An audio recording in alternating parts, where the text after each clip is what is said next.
Who knows, just being a good dude is all it takes. Ladies and gentlemen.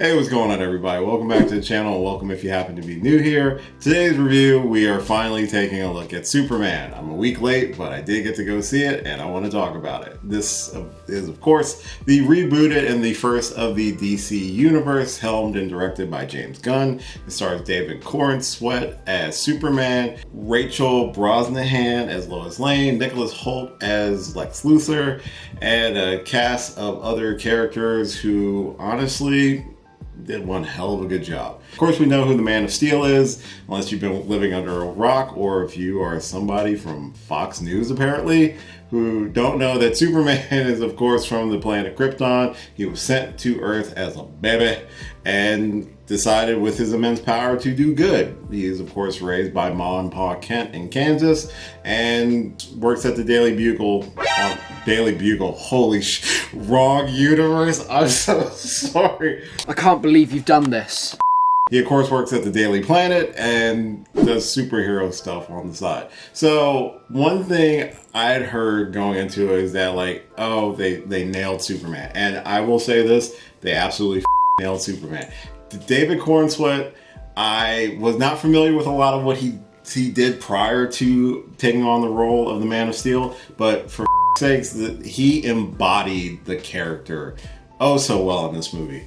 It's been a while since I would say that somebody really got Superman down pat. Not just the immense power, not the design of the costume or anything, like just the character of somebody who just does good for good's sake. And while I'd say the closest would have been like Superman and Lois, the Arrowverse version that we got, this version, it reminded me a lot of Superman the animated series, if anybody remembers it from like the mid to late 90s, early 2000s. You know, the Justice League and Justice League Unlimited version was voiced by Tim Daly, and then I forget who took over the role afterwards. But this felt like a spiritual successor of that iteration of Superman. He does not represent just one person. He represents everybody. He's out to save everybody. Even when he's fighting like the big monsters and stuff, he wants to find a way to do it without eradicating them. He has great power, and I'll borrow a line from Spider-Man. He knows the responsibility of living in a world where he can basically break it. So to choose to be just a good guy and just to do good things for the sake of doing good things, you know, that has some backlash from certain people, namely Luthor, within the realm of the movie. And you can definitely tell James Gunn takes a lot of cues from the world that we actually live in. I mean, we spent years dealing with characters who are being presented from a more cynical side of things or a more dour, depressing side of things, whereas this one, while tackling a sense of character, I don't want to say assassination, but character attack, is an interesting direction that they went with Luthor going after Superman and his character, and pretty much turning the public against them. In certain aspects, you could tell who really still believed in what he was doing, even if at times Clark as a character grappled with that throughout the movie. And I was intrigued and happy with that was the direction that they went with this first outing for the Man of Steel. It was a sense leaving the theater that gave me hope. Not like, you know, like, ooh, hopeful for a good world. No, that I was excited to see what's next with what this vision of the DC universe could be. It's not a carbon copy of what Marvel did in the early years or anything. It's its own thing. Of course, there are elements that speak to James Gunn as a filmmaker, and some of his, you know, humor and things are littered without. There's a really funny scene between Lois and Mr. Terrific, which I thought was hilarious. Even just going with the relationship that Lois and Superman have without having to do a lot of the groundwork, which again, if you read a comic or even seen any of the previous iterations, you know the groundwork. There's not a lot that you have to do. So the movie does take that opportunity to tell a story from a more established Superman who has been doing it for a number of years, who obviously has endeared himself to the public, but that endearment can be very fragile as we see how the movie unfolds and the events that he has to kind of fight his way back, not just fighting against Luthor and his schemes, but also fighting to re-instill faith from the public to his character and what he is trying to do as someone who could be viewed as a god. It is a really smart direction I think they took with the movie, and it actually really kept me engaged throughout the entire thing. The relationship too with his parents, which again, besides the animated series, I don't remember most of the live action ones really taking the time to really instill how much of a positive influence his adopted parents have on him as a character, even though he is inherently a good person, as we see with the events of the movie.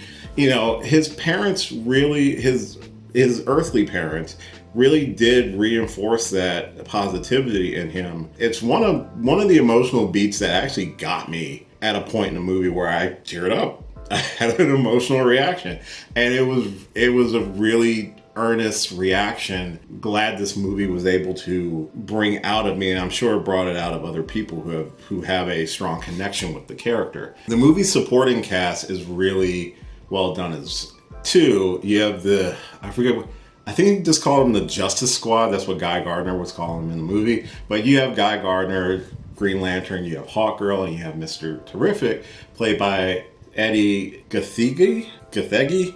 I'm so sorry.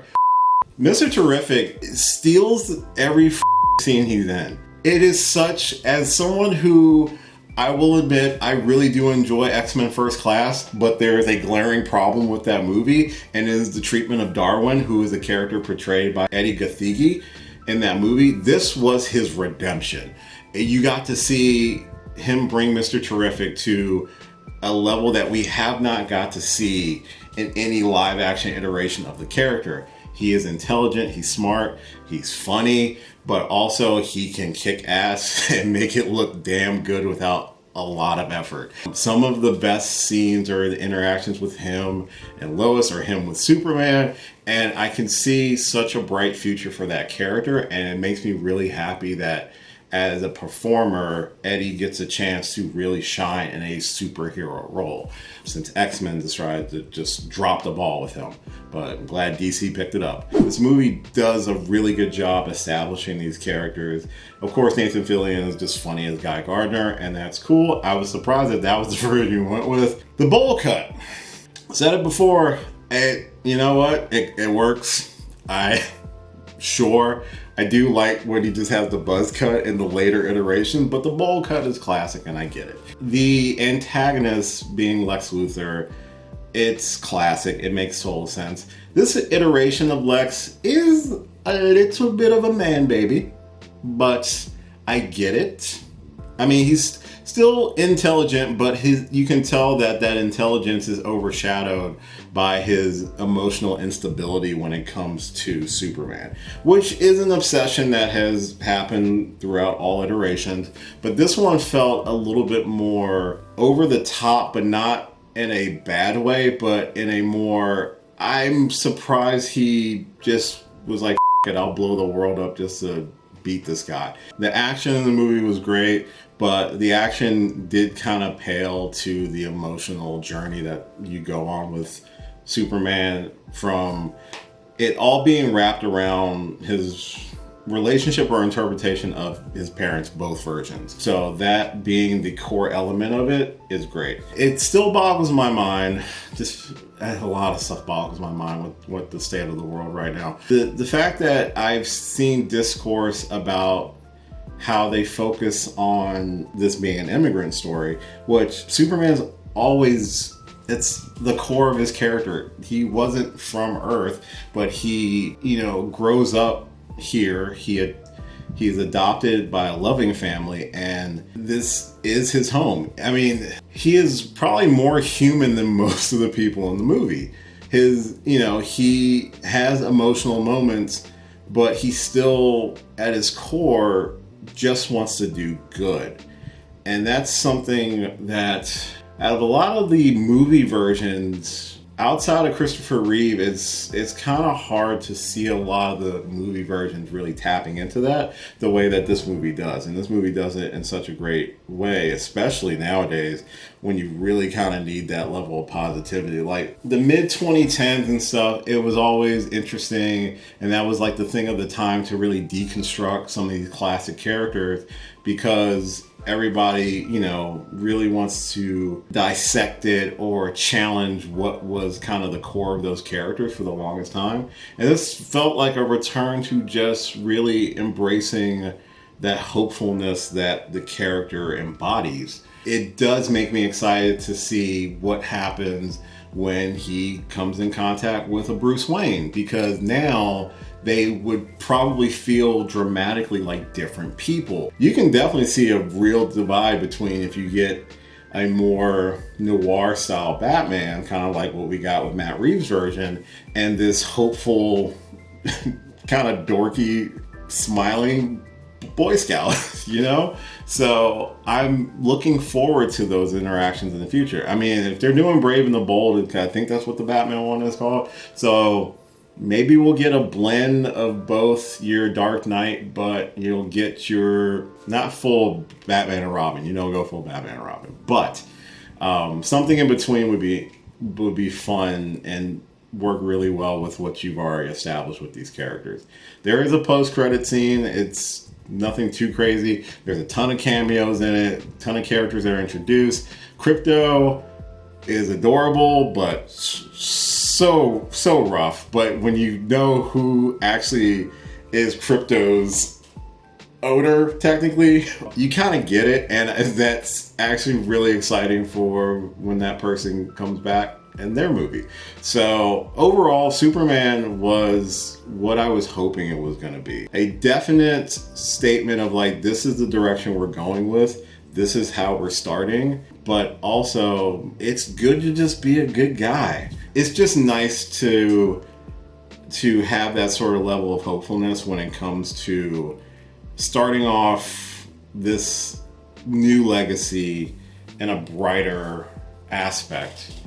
Especially now more than ever. It is really nice to see that. I definitely say check out Superman if you haven't seen it already, but if you have seen it, let me know what you thought about it in the comments. Like all responses, just be nice about it. We can all disagree on certain things, but just don't be a complete asshole about it. But I would like to hear what you thought of the movie and, your hopes for the next one. That's going to do it for this review of Superman. Like I said, let me know any thoughts that you have in the comments down below. As always, thank you so much for checking out this and all of my videos. I really do appreciate it. If you happen to have been new here and you enjoyed this review, please check out some of the other videos I have, some of the live streams I do. And if you would be so inclined, subscribe to the channel as well. You can follow me on most social media at DGeekWill. Like, share, subscribe, all that fun stuff. YouTube's going to pop some things up over here, so click on any of them that you would like. And until next time, I will catch you later. See ya.